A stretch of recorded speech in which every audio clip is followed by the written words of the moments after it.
What are 6 ways to survive 2025? Hi, I'm Kayla Swanson, and I'm your host of High Performance Salon Academy's Profitable Salon Owner Podcast. And today I get to hang out with Jason Everett. What's up, Jason? What's going on, Kayla? You excited to talk about this? Because I think 2025 is going to be hot. It's going to be spicy. No, I've been seeing a lot of controversy out there, people's opinions of what 2025 is going to look like. So I'm really excited to have this conversation, to whether you're listening to this and you are nervous for next year, you're excited for next year, wherever you kind of land. I'm super excited to have the conversation to how to set yourself up for success for the new year, no matter what happens. Yeah. And I would just say, like, I'm not Nostradamus. Like, I don't have some like 2025. Like, and there's people out there that are like, 2025 is going to suck. 2025 is going to crush. It's finally going to be time where a millennial is going to be buy a house. Like, whatever the thing is that they think is going to happen. I just want to say there are some basics, and I've been through a lot of economic resets and upsets and turmoil and whatever. I've been around a hot minute. I've been in business 17 years. So, there's a couple of things I've been around for, and I want to talk about. There are really 6 things you can do to make sure you don't just get wiped out in 25. I think, and this is my prediction, my Nostradamus prediction that I'm going to tell you.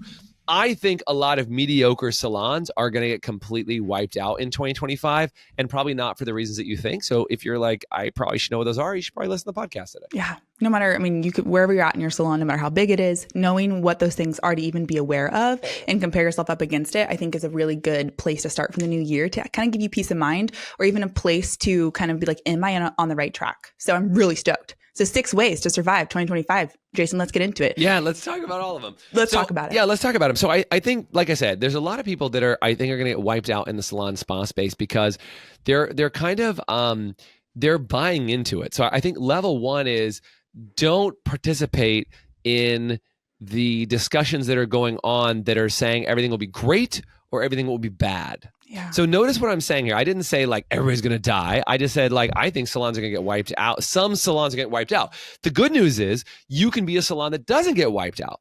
There are people that are saying things like it's going to be a good year or bad year based on the president. It's going to be a good year or bad year based on the economy. It's going to be a good year or bad year based on the inflation that's happening. What if I told you, even if inflation happens, you can still be successful? What if I told you that the president that you love or the president that you hate got elected? It doesn't matter. You can still be successful. What I want you to understand is if you choose to not participate in the drama of it and you leave yourself out of that, you can actually put yourself above it all. They say place yourself above. I'm not saying like look down on people. I'm just saying you got to get out of the BS that's happening. And by the way, you're going to hear it from your clients. Did you hear? Blah, blah, blah, blah, blah, blah, blah. Did you know? Blah, blah, blah, blah, blah, blah, blah, blah. Oh, finally, millennials be able to buy a house. Finally, this is going to happen. Finally, that's going to happen. And like when it doesn't happen, they're like, oh no. Because what they're really saying is, I don't control my future. Somebody else does.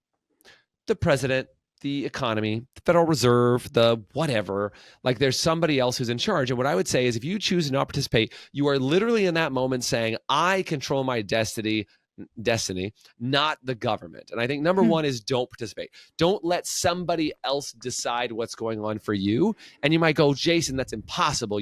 My clients aren't buying as much retail as they used to. It's really hard to find good help. There's not enough people coming from beauty schools. You know what? If you say those things, you will create those things. And so what I'm saying is choose to not participate in everybody else's BS drama, etc., and you'll be on a really good path. That's kind of tip 1, if that makes sense. Yeah, man, I love that because I think there's so much, you find people's opinions everywhere. And when you focus on, like, you may have problems in your salon and they may be influenced by the world around you. Yep. But if you look at the problems in your salon, you're like, okay, well, this is happening. How do I address it? And leave out the rest of the world and what people are saying is the problem and why. Yeah. Figure out your own problem in your own city and what's happening and focus on where your business is at and grow it within, rather than the fear that you let crack all of your foundation when you think about the future, what's changing and the things you 100%. Can't control. Yeah, 100%. I think it kind of takes me to number 2 is like, this is going to sound silly. And like when people say this, I used to kind of eye roll this one, and the more experience I receive, gray chin hairs, what we're going to call those gray chin hairs, right? The more experience I receive is that it's easier to see this. It's time to get back to the basics of running a really good salon. Here's what I mean. When things are going really, really well, or during economic downturns, like this last round of, economic crisis during COVID and bailouts and all this other stuff that happened, People got fat and happy, to be really honest. Like, I know it sounds weird. People are like, well, people weren't fat and happy. It sucked. But people actually got infused with money. So we received some PPP loans, some ERTC credits, or the ERC credits. What am I trying to say? Anyway, the version of that. What did I say? PPP, EIDL, all those credits and things that existed, is that people actually had a lot of money and they were actually flushed with cash. So a lot of people were bailed out. They were surviving. People were doing some good things. And now money's starting to get a little bit tighter for people. And so what you have to look at is you go back to basics like, hey, what's our guest experience like in the salon from start to finish? When's the last time we looked at it and wrote down, are we really giving them 1,000% of our best effort for that entire experience from when they walk in the door? Because a lot of people are doing things like, I heard somebody, this is not a knock on the salon. So this is a very successful, very large salon, multi-million-dollar salon location who said this to me. And they'll I know they'll hear this right, even if they listen to this podcast. I said, what's it like when people call you on the phone? And they say, well, we pick up the phone and we say, thank you for calling our salon. And we ask them what they're looking for. And then we go into this explanation about our pricing system. And then we tell them to go fill out the survey online and then get back on the phone with us. And I say, whoa. What'd you just say? And they're like, well, I tell them about our pricing system. I'm like, okay, knock number one. Don't explain your pricing model. Ask them what they need. And then fit whatever they need into your pricing model. Your pricing model is actually irrelevant for them. They're like, no, our pricing model is a really big deal. And we have to tell them that there's different levels of people. And no, too much information. You're educating. All you have to do is say, what are you looking for? We have that. Mm-hmm. That's it. Then they said, I make people go online and fill out the survey to assess themselves with the right stylist. I love that survey. I think it's a beautiful survey. But I'm like, if you're on the phone with them, do not make them take a damn survey. If I hang up the phone with you, remember, this is a sale. I've been in sales since I was 18 years old. If somebody comes in and says, I'm ready to buy, you don't say, oh, go on our website first and fill out our form. No. Like, that's silly. That's silly. But what you do is, like, if you want them to fill it out, you might just say, hey, let me ask you a couple quick questions. I'll make sure you get matched with the right stylist and we're good to go. If people are on the phone, they want to stay on the phone. If they're on the website, they want to stay on the website, right? And your goal should be to get them to a phone call. If they call you on the phone, do not kick them off the phone to go back to website. Because they're like, you know what? If they hang up the phone and they're like, I don't have time for this, and they don't call you back, you've lost the appointment. You've lost it. So what I would prefer that you do is say, hey, here's what I'm going to do. I'm going to get you in the system. Let me get your information. Let me make sure you're good to go. I'm going to book you with who I think would be good. Go take the assessment and then see if it matches with anybody else. And then if you want, I'm happy to change your appointment. Nice. That's what you do. Or you, the person on the phone, ask the questions to be like, I think Natalie would be the perfect person for you. So when I say back to basics, look at your structure. Ask yourself, when somebody comes in, how are they greeted? How do we talk to them when they're in the chair about their retail products? How do we explain what their aftercare program is? How do we talk about how far forward in the future we're putting a hair care plan in place for them? And then what take-home products are the right recommendations for them? I think that most salons, if they just improve their basics, would have a 25 to 50% jump in their income if they just looked at their basics.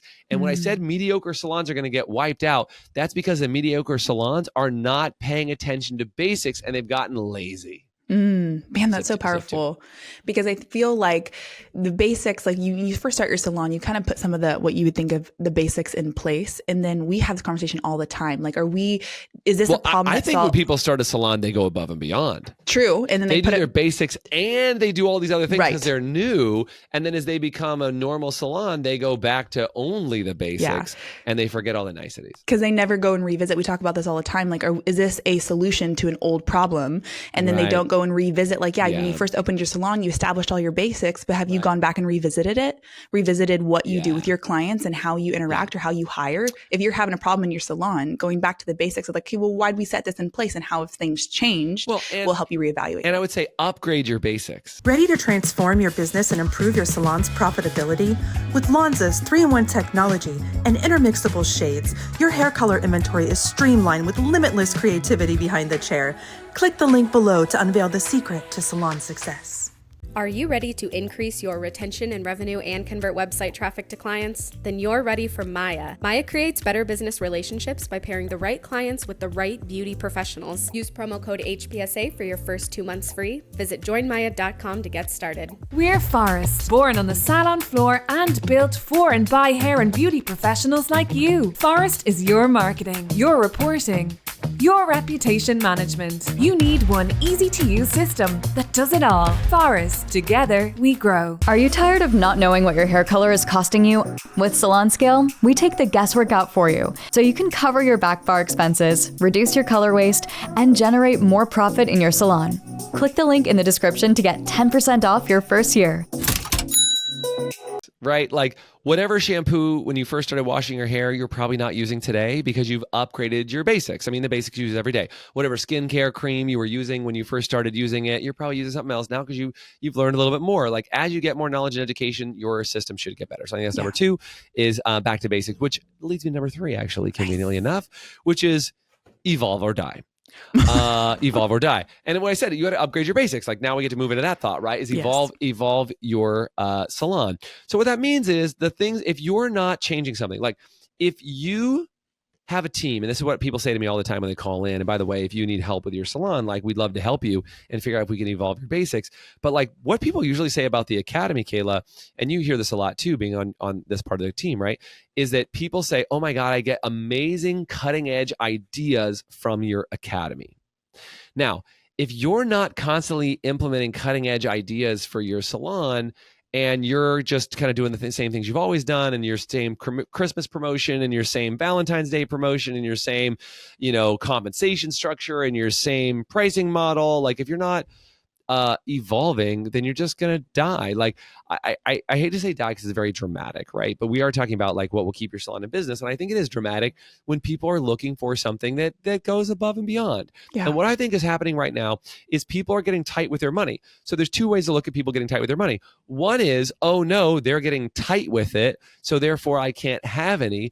Versus what I think is happening is they're evaluating their money more tightly. So therefore, if you can go above and beyond, you'll get a greater share of it, right? Because what they're saying is what used to loosen my purse strings or pocket wallet chain. I don't know what's the version. Anyway, whatever version. I'm very like 90s grunge apparently, my pocket chain. But I'm just saying like whatever loosens the purse strings or their pocketbooks or whatever the thing is that they've got, is that it's going to take a little bit more for them to get their wallet out and be excited. What used to get them excited is not getting them excited. So now when you talk about you got to evolve your processes. Maybe you didn't, okay. I was watching a video the other day and it caught my attention. It was talking about, I don't know if I said this on a podcast or not recently, so I'm sorry if I'm doubling down, but I was listening to this person who was talking about a housekeeper who was slammed book solid, like waitlisted, one of the largest, like, and they were growing very rapidly. What did they do? What he said what they did, which was they would bring cookies over to the house. No, not cookies. They'd bring cookie dough, just enough to make 3 cookies. And as they would clean the house, as they would get to the end, it always smells like cleaner in the house when you're done. Oh yeah. They would put 3 cookies in the oven towards the end of their cleaning experience after they did all the chemicals. They would put 3 cookies in the oven. They would cook the cookies, set them on a plate on the counter with a little note that said, I brought you a couple cookies. I hope you like these. And here's 2 other things that I did in the house just to keep you posted. Meaning, I washed those windows that you didn't ask me to, and I cleaned the fan ceiling blades fans. on your ceiling fans, and I dusted the floorboards, which I don't normally do. Just want to say thanks for being a great client. And they did 2 unexpected things, and they also brought cookies. Now, you got to remember that most people, when they pay you, expect the job to be done. That goes without saying. They expect that the house is clean, duh. And they expect their hair to look good. They expect that they are going to feel good walking out of their salon. But when you give them something they don't expect, that's when the relationship is made, and that's where referrals come from. Is when you can give your guests something they don't expect, a little surprise and delight. They will go, God, I love my stylist, Kayla. She's amazing. She did this like this really cool, treatment when she was dealing with my scalp. And then she gave me this other thing, and she gave me this other little piece of something that I was able to have. And like, it was really nice. And I enjoyed that experience. There was a little scalp massage. There was this, there was that, whatever those niceties are. And you decide what your niceties are. I don't know, maybe it's an aromatherapy on the towel, on a hot towel while you're doing the shampoo. I don't know. Maybe there's a massaging conditioning treatment, whatever it is. Surprise and delight is you've got to evolve your process and surprise people in order to get them to loosen up their purse strings, in my opinion. I think that's what people are looking for now, to be able to operate at a higher level of giving you their money. Just my opinion. Man, that gives me my brain thinking of how much like if you think about other like big brand companies, they don't do the same promotions over and over again every holiday Surprise season. and delight all the time. You know who do like fast food restaurants? They're back. They bring back a hamburger they've had 3 times. Yeah, some random thing. But big places bring like they're constantly evolving and renewing and changing and keeping up with like what is the interest of our ideal avatar now, and then bringing that into it and listening more. I would say gift sets. I used to work with Philosophy Skincare, Clarence Makeup, and some Bare Minerals, and they always have a new holiday collection that they put out that never has the same stuff in it. And it's always a little bit different. People are like, ooh, what's the holiday thing this year?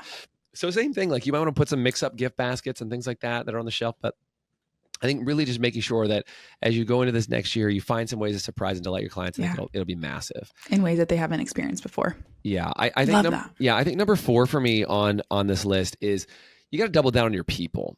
I think I don't think I've seen the studies, so I think and have seen the studies that we are in one of the largest mental health crises in existence. I was looking at this, the teenage stress levels. I think mainly courtesy of social media, teenage stress levels are at their all-time high. It was like, 12-year-olds are experiencing unprecedented levels of like stress and anxiety because we are in comparison nation, right? Mm-hmm. We are in, you get to see everybody on social media. And in fact, I just saw something that Florida said they were going to ban social media for children under 14 years of age because like they were just, it could have been just a headline bait piece thing. But I was like, well, I mean, I get it because they're literally saying it's doing damage to people's brains. Literally. And it's having this challenge, right? And so when I say double down on your people, remember that your team does not have very many mental health resources. And a lot of times in the salon spa industry, there's people that don't get a lot of support at home from their family, from their partner, from their parents, from their spouses, and you become their source for everything. I was watching this study that said that in relationships, people have less friends now. They don't have their friend groups. And so their spouse, they're putting all their relationship pressures on their spouse, which is creating a lot of people to get divorces. But I've also heard that in the workplace, people have less friends. So they're counting on their workplace to not only provide them with an income and a mission, and now you have to provide them with their friends and their social life. That's a lot of pressure for a workplace. That's a lot of pressure for a relationship. And remember, your guests are starved as well. So they're coming to you and you're their psychologist, psychiatrist, their shrink, you're all those things, right? So just remember, if you double down on people, give them resources to help their mentality, which is why in 2025, man, I'm going to talk about this too early, but like in 2025, we're rolling out more mental health resources and more topics on this subject because I think mental health is such a big thing. If that's helpful, comment mental health or send us a message, say mental health, because we're getting ready to offer not only resources for you as the salon owner, but also for your entire stylist team and tips that they can help to talk to people that are in the chair. I was watching a video, Kayla, I don't know if you saw this, but there was a video that said, would you like a haircut today with psychology or without psychology? And they were like, what do you mean? And she was like, oh, I can't afford the one with psychology. And so she's like, because my husband just left me yesterday. And they like, the girl literally puts tape over her mouth. And she's like, because you can't, I'm not going to be your psychiatrist today. So I'm just saying that like, as a stylist, you're taking on people's stuff. As a business owner, you're helping people deal with their own mental hiccups and issues. So I think you got to double down on your people and serve your people in a way that helps them stay mentally sharp. And I think that's going to help.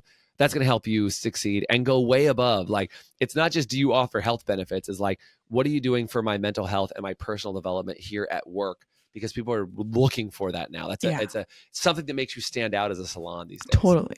Because people, they don't know how to find their own resources. And if you focus, like even that, like focusing in on your team and just being more mindful and aware of like, where are they at mentally? Because burnout is a big thing. And people like, and going back to your first point about like, don't participate, there's a lot of people commiserating together. There's a lot out there in social media. It's tanking people's perception of their life because they see other people like, oh yeah, their life is better. And so going back to not participating, your team's sometimes not necessarily in that same vein of like, oh, I'm not going to participate in that. That's not me. And so the mental you health gotta is get them so there too. low. It's Yes. one thing for you to not participate. It's another thing to get your staff to not participate. Yeah, for sure. literally. Which actually leads me to point number 5, which is Nice. you got to be the leader. Do you like how I segue these? It's all just Yeah. We're just together. wiring right through. But it's you got to be the leader. Don't be the follower. So what that means is you're either following your staff or they're following you. And I meet salon owners all the time, and this is like a punch in the face statement. You know, I love a good love punch, right? I love a good love punch. But like, here's the thing.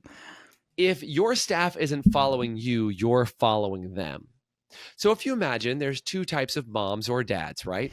There's one that's chasing the kid. Oh, sweet little angel, please don't get on that jungle gym. Oh, sweet little angel, like watch out for this, watch out for that. And the parent is chasing the child around, trying to make sure that they're not doing what they should be doing. Right. Or the parent is in charge of the child and is like, hey guys, I want you to come do this. Let me show you this. And you're guiding their activities and their motions. I want you to be the leader of your team at the salon. So the way I know that you are the leader or not in your salon is if your team is demanding things and you are appeasing them, they are leading you. Bad. We need Saturdays off. We need this off. And if they're demanding, then you're stuck. You are not leading. What they are effectively saying to you is you are not leading us, so we are power vacuuming and we are now leading. Versus, hey guys, here's how this business works. We work on Saturdays. We do this. We do that. We do. And by the way, a lot of people are going to go, oh my God, Jason, if I told my team they had to do that, everybody would quit.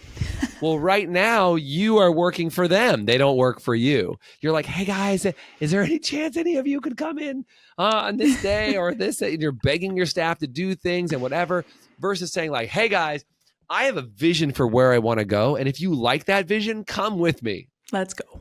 Let's go. Right. And that's where I'm just saying, like, my job as an owner of this business, of the High Performance Salon Academy, is to say, I want to go somewhere incredible. And if you want to come on that journey and become incredible with me, I'll help you be incredible.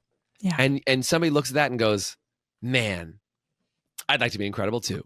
Right? Like, that's what they should do. And they're like, what's it going to take to be incredible? And they might go, I have an idea. And I'm like, great. That either fits with where we're going or it doesn't. And that's okay. And Because that's like, okay. it doesn't, like if somebody said to me, Jason, I can't participate in our destination trainings that we travel to, I'm like, then you're not right for our team. Like, that's okay. If you can't get on a plane with us 3 times a year and go to a destination training, then that's not the right fit. And that's all right. It just means that you should be somewhere else.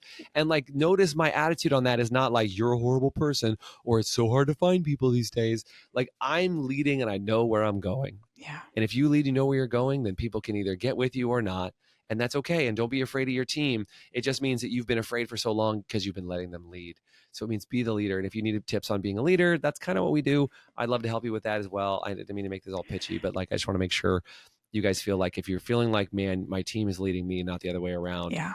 Let's fix that. I think it's a big deal. Especially you have a team of multiple people and you're just like, yeah, no, I don't even know where to start. I think that we have a lot of people who come into the academy where they're like, well, my team is a mess and I don't really know how to start. Yeah. Sometimes you just need a different perspective or a guiding light. And that is what we love to do because building the teams it's hard. It's hard to figure out where to go with people. You have people of all different communication styles, all different things. It's hard to know how to lead and where to start with a group of people. Which leads me to point number 6. Do you like what I did? I tied them all together. This is really good. It's like we rehearsed this. We did not. Yeah, we did not rehearse this, but these are good points. Is don't do it alone. If you could do it already, it'd be done. Give me the chills. Just saying it, right?